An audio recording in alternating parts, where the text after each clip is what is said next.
This video is on electrophilic addition. This is the mechanism for the addition reactions of alkenes.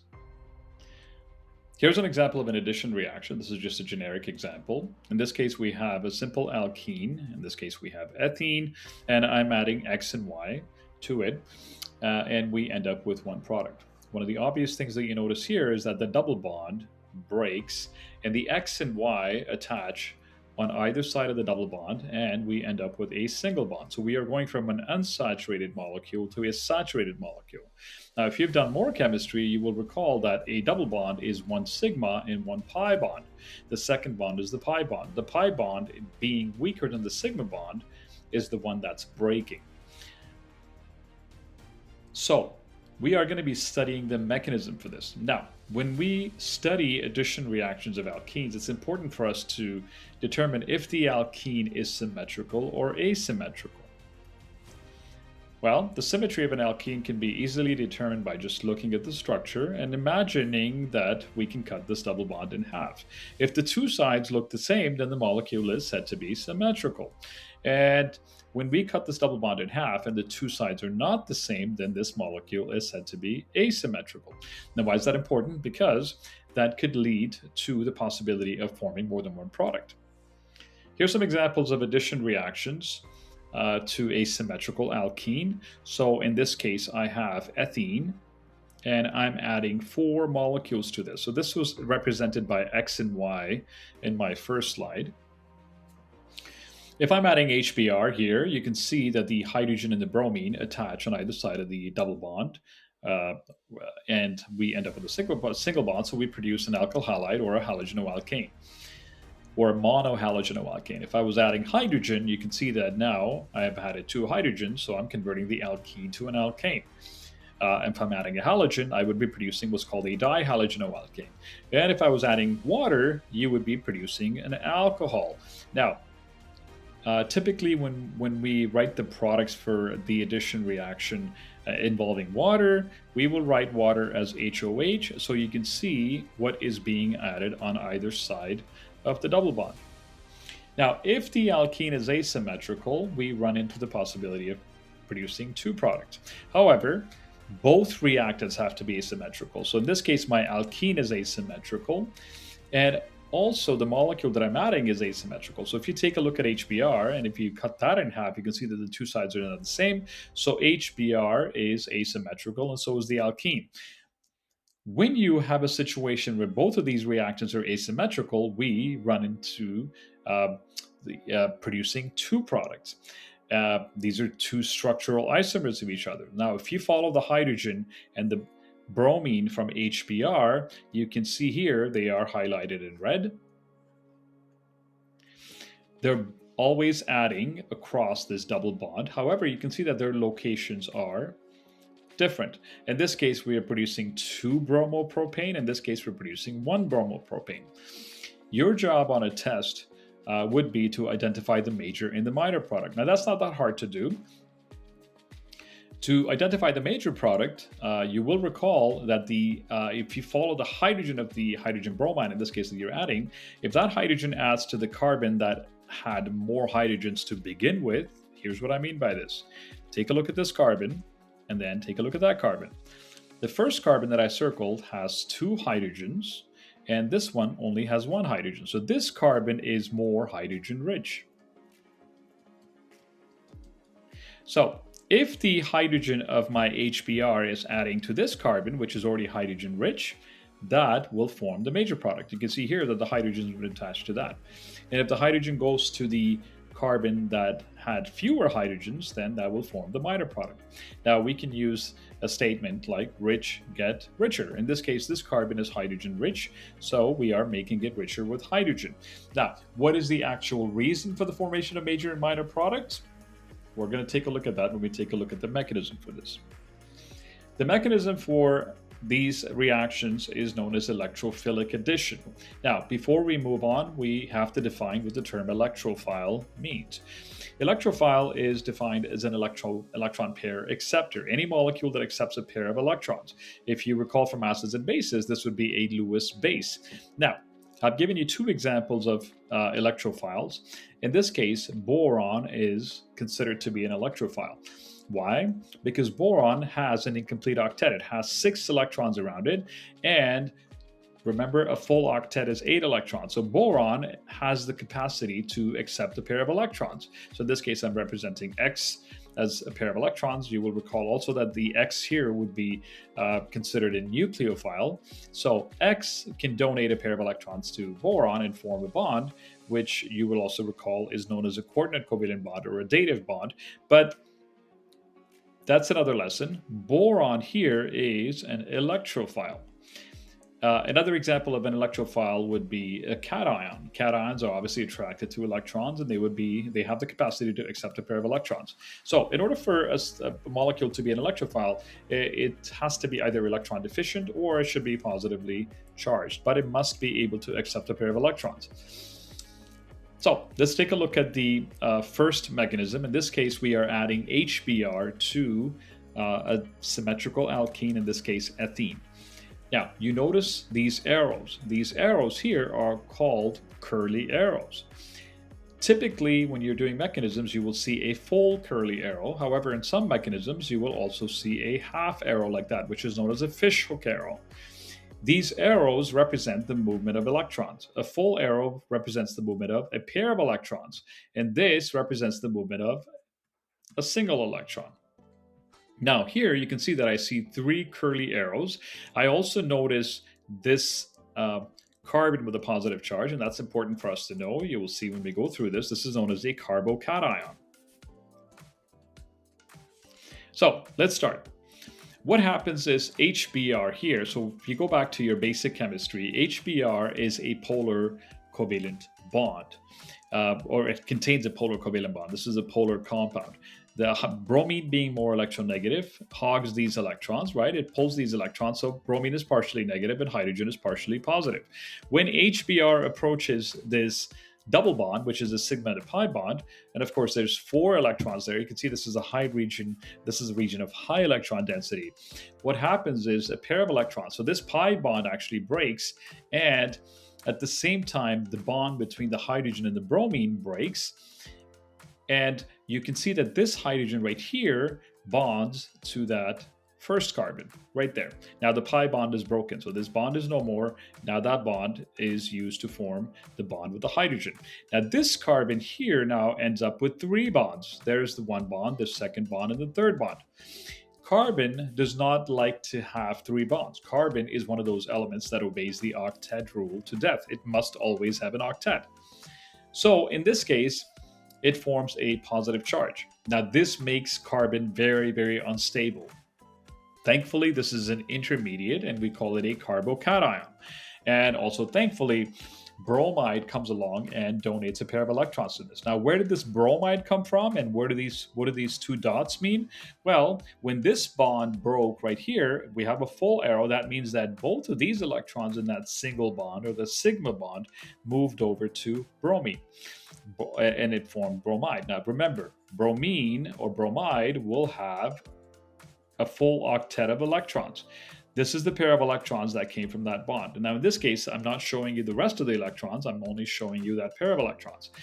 Now, what happens again here is that the bromide, which with its pair of electrons, will now donate that pair of electrons and form a bond with carbon. Now, just a little bit of extra stuff here. These 2 bonds right here are dative bonds. Now, if you don't remember dative bonds are coordinate covalent bonds. These are covalent bonds where the shared electrons are provided by one of the atoms. If you recall, in this case, when this hydrogen here was bonded to this carbon, it left its electron behind, so that hydrogen had no electrons. And the pi bond, which is a pair of electrons here, was used to form that bond. In this case, carbon donated a pair of electrons to form that bond. Anytime one atom donates a pair of electrons to form the bond, the covalent bond, we call that a dative or a coordinate covalent bond.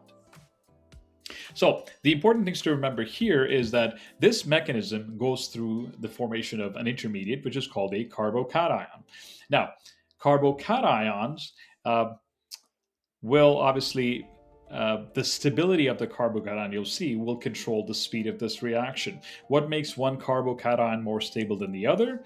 Well, it's how many groups are around it. So if we just take a quick look at this here, imagine that this was a carbocation, and then we have a carbocation here with 2 methyl groups around it. And then imagine that I had a carbocation like this,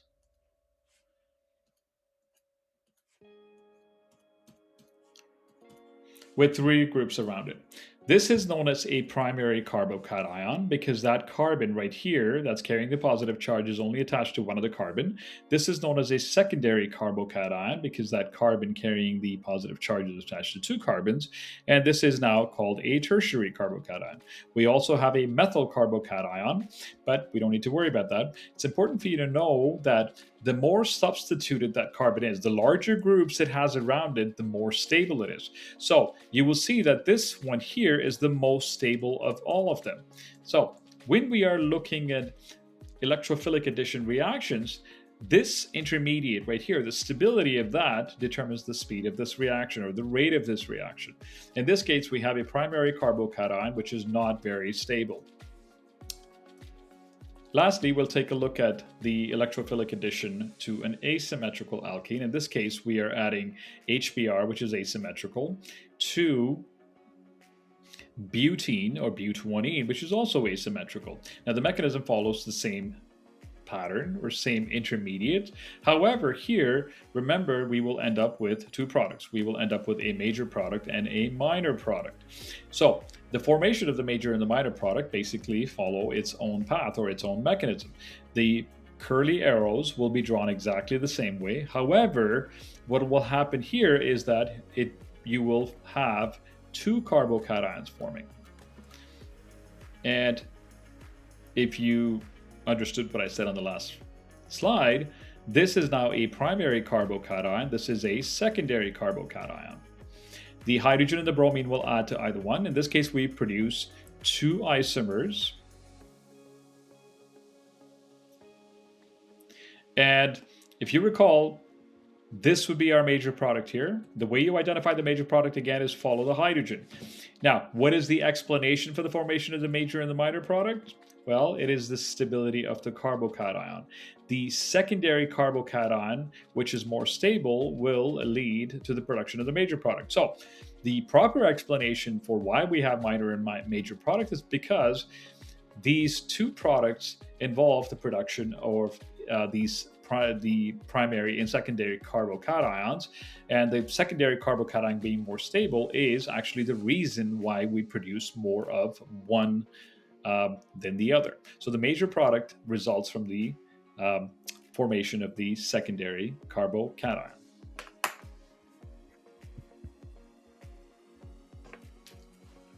This video is on electrophilic addition, which is the mechanism for addition reactions of alkenes.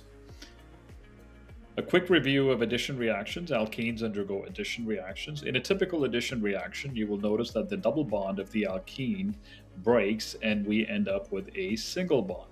So we go from an unsaturated molecule to a saturated molecule. In this case, I'm adding X and Y, and you will see that X and Y could be one of 4 molecules. You will see that on one of my slides. And the X and Y add on either side of this previous double bond. If you have done more chemistry, you will also recognize that a double bond is made of 1 sigma and 1 pi bond. This is according to valence bond theory. And you will also remember that a pi bond is weaker than the sigma bond. So it's the pi bond that actually breaks, and it leads to the formation of this molecule. Now, when we are studying addition reactions to alkene, it's important for us to determine if the alkene is symmetrical or asymmetrical. Why is that? Well, because that can lead to the possibility of forming more than one product. In this case, we are only forming one product because this alkene is symmetrical. How do we determine the symmetry of an alkene? Well, if you can imagine cutting this bond in 2 halves, this double bond, if the 2 sides are exactly the same, that molecule is said to be symmetrical. And if the 2 sides are not the same, the molecule turns out to be asymmetrical. Here's some examples of addition reactions um, of a symmetrical alkene. So in this case, I have ethene, which is a simple alkene. It is symmetrical, and I'm adding 4 molecules to this. This was represented by X and Y on my first slide. If you are adding, in this case, a hydrogen halide or HBr, you can see that the H and the Br add on either side of this double bond, and the double bond breaks, and we produce a monohalogenoalkane or monoalkyl halide. If I'm adding hydrogen, you can see that I will convert the alkene to an alkane. If I were to add a halogen, which is diatomic, they're all diatomic, you can see that I produce a dihalogenoalkane. And if I was adding water, I would produce an alcohol. Now, in this particular case here, typically when we're dealing with the addition of water, it's good to write the water as HOH because then you can see what is going to be added across that double bond. In all of these cases, we only form one product. Why? Because this alkene is symmetrical. Now, what happens if your alkene is asymmetrical? Well, you can run into the possibility of producing 2 products. However, there's one other condition. So the alkene is asymmetrical. You can see here the 2 sides of this double bond don't look the same, but the molecule that you're adding must also be asymmetrical. Now, how is HBr asymmetrical? If you cut this in half, you can see that the 2 sides are not the same. So 2 reactants here, both reactants here are asymmetrical. When you have a situation like that, you still have an addition reaction. However, you now produce 2 structural isomers. So if you follow the hydrogen and the bromine of HBr, you can see here that their locations are different. Here, I'm producing 2 bromopropane in this case, and in this case, I'm producing 1 bromopropane. Now, writing those products is not a big deal. However, on a test, it's important for you to be able to identify what's called a major and the minor product. Now, it turns out one of these molecules is produced in a larger amount than the other one, and that is what we refer to as the major product. The one that's produced in a smaller amount is known as the minor product. Now, if you don't recall how to identify the major and the minor product, it's actually quite simple. You follow the hydrogen of this molecule that you're adding.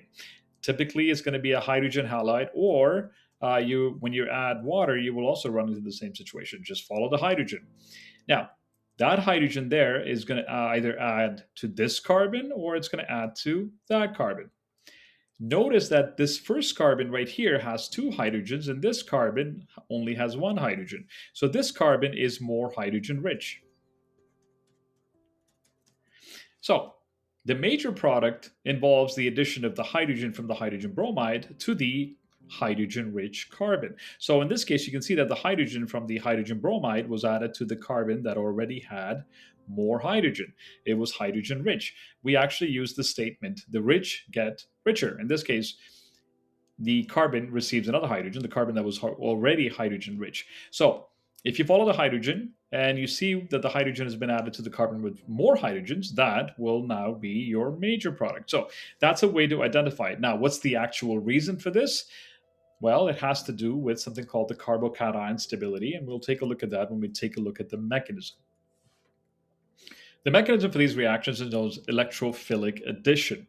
So before we move further, we have to define what the term electrophile means. Electrophiles are defined as electron pair acceptors. If you remember acids and bases, these are also known as Lewis bases, but that's another lesson. Now, if you are an electron pair acceptor, that means that you will accept a pair of electrons. Now, what types of elements or compounds will accept a pair of electrons? Well, ones that are electron deficient or ones that are cations. In this case, if you take a look at the central atom here, boron has an incomplete octet. It has 6 electrons. Now, boron has room for another pair of electrons to create an octet. So if an element here with a pair of electrons come close to it, boron can actually accept that pair of electrons and create a bond. So in this case, I'm not drawing this to Vesper 3-dimensional shape, but imagine that the X was bonded right there. This bond right here, you will also recall, is known as a coordinate covalent bond or a dative bond. A dative bond or a coordinate covalent bond is a single or a sigma bond where the shared electrons, the electrons that are involved in forming the bond, are donated by one element. Now, You will see that coming up when we start talking about the mechanism. Cations are also known as electrophiles because they can accept a pair of electrons. They're attracted to negative charges. Let's take a look at the first mechanism. In this case, we are looking at the electrophilic addition. We're looking at a symmetrical alkene. So here's a simple alkene right here. We have ethene and we're adding HBr to it, and our product is a monohalogenoalkane, so bromoethane. By looking at this here, I see a few obvious things here that I want to point out. The first thing we see is these curly arrows. They're actually called curly arrows. Now, there's two types of curly arrows that you'll come across when you're looking at mechanisms. One is a full curly arrow like this, and the other one is a half arrow, which we call a fish hook arrow. Now, why are these arrows written and what do they mean? Whenever you have a full arrow, that just means it's referring to the movement of two electrons or a pair of electrons. And a fish hook arrow here or a half arrow here will refer to the movement of a single electron. Now, you would have seen this if you talked about homolytic and heterolytic bond cleavage or bond breaking. But again, that's another lesson. We also notice this molecule right here, and this is known as a carbocation. Now, a carbocation is an unstable intermediate. You will see carbocations quite a bit when you are dealing with mechanisms in organic chemistry. Now, this is unstable. There are some carbocations that are more stable, and we'll take a look at that on the next slide. So let's take a closer look at this. Now, this is a reaction between ethene and hydrogen bromide. If you take a quick look at hydrogen bromide, now hydrogen bromide is a polar covalent molecule. It has a polar covalent bond. That bond right there, the shared electrons spend more time around bromine because bromine is more electronegative. So bromine develops a partial negative charge and hydrogen develops a partial positive charge. As HBr approaches this double bond, which is a sigma to pi bond, this is a region of high electron density because there's 4 electrons there. What happens is the pi bond breaks. Remember, the pi bond is weaker than the sigma bond. The pi bond breaks, and at the same time, this bond right here also breaks. Recall once again that if you see a full curly arrow, that means the movement of 2 electrons. So that means that pi bond breaks, and those 2 electrons are now used to create a bond between that carbon right there and that hydrogen, and you can see the bond right there. Recall also, because that pi bond is from the carbon is being used to form a bond with the hydrogen, that now is a dative bond or a coordinate covalent bond. Now, that's not crucial for this mechanism, but it's just good for you to know. Now, as this bond breaks here, notice that those 2 electrons now come onto bromine. Now, typically, when we write bromide will have a full octet. In this case, I haven't shown you the rest of the electrons. We've only shown you the pair of electrons that came from that bond. So bromide now is electron rich, and you will see that bromide is actually called a nucleophile. And that bromide, in the intermediate here, you can see that it's donating that pair of electrons and it's forming another bond with the carbon.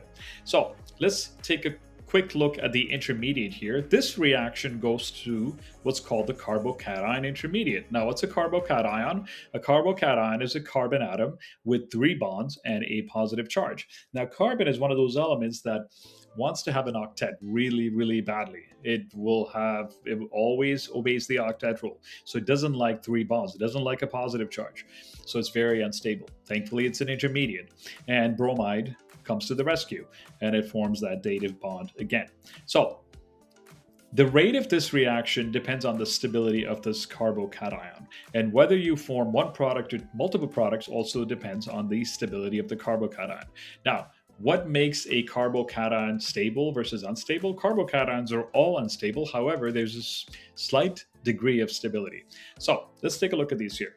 Here's a carbocation right here. Here's another one right here. Here's one here. And here is one there.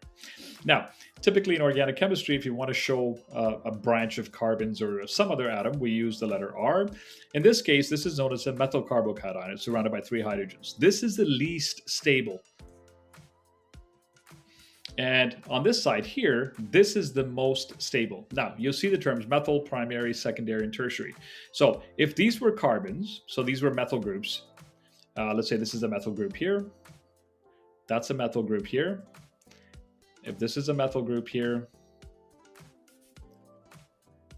you can see here that if the carbocation is surrounded by larger groups of atoms, in this case methyl-methyl, these are all hydrogens, I'm not drawing the hydrogens, and if there's lots of electrons around the carbocation, that makes this carbocation a little bit more stable.